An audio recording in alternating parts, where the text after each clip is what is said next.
নমস্কাৰ এতিয়া বৰ্তমান আহি পাইছে টাইছৰ গাড়ী আহি পাইছে দুখনকৈ গাড়ী আহি পাইছে আগত আহি গ'ল আগত 200 পেকেট আহি গ'ল এতিয়া 235 পেকেট আহিছে আজি টাইছ সেইটো কাৰণে আপোনালোকক অকণমান সৰুকৈ দেখাইছোঁ ভিডিঅ'টো কৰিম অলৰেডি এখন গাড়ী সোমাইছে বাৰু এতিয়া ইয়াত যিখোপা আছে গোটেই বাথৰুমৰ আছে ফ্ল'ৰ টাইছ আৰু ৱাল টাইছ খান আমাৰ মিস্ত্ৰী এজন মিস্ত্ৰী গোটেইকেইজন মিস্ত্ৰী যোগালীয়ে হয় টাইছৰ আপোনালোকে যদি টাইছ লগাম বুলি ভাবিছে তেতিয়াহ'লে আমাক কণ্টেক্ট কৰিব পাৰে যিমানে ডাঙৰ কাম নহওক কিয় আমি ডেলিভাৰী চাৰ্জ আৰু উইথ ফিটিং চাৰ্জ আমাৰ বহুত কম আপোনালোকে দোকানত যদি চইচ কৰে যদি আপোনালোকে কামটো আমাক দিম বুলি ভাবিছে তেতিয়াহ'লে আপোনালোকে দোকানত চাই ল'ব কোনটো টাইছ লগাওঁ আমি সেইটো টাইছে লগাই দিম যিটো বিল্ডিঙৰ কাম কৰি আছোঁ মালিকে ধৰক যিটো টাইছ লগাওঁ বুলি ভাবিছে আমি সেইটো টাইছে পেলাইছোঁ অলৰেডি যোৰহাটৰ পৰা আহিছে মানুহ যোৰহাটৰ পৰা আহি টাইছ আমাক জেগাত পেলাই দিছে আমি পে'মেণ্ট কৰিবলগীয়া হৈছে আমি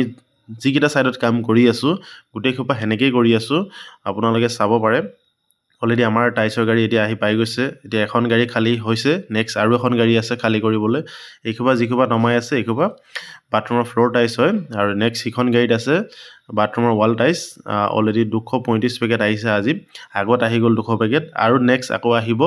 400 পেকেট টোটেল আমাক টাইছ লাগে আপোনালোকক সম্পূৰ্ণকৈ দেখাম কিমান টাইছ আমাক লাগিছে এতিয়া বৰ্তমান 2 টিপ হৈছে আৰু নেক্সট আৰু 2 টিপ আহিব লাগিব তেতিয়াও হেক নহ'ব বহুত ডাঙৰ বিল্ডিং হয় সেইটো কাৰণে আমাৰ কামবোৰ আমি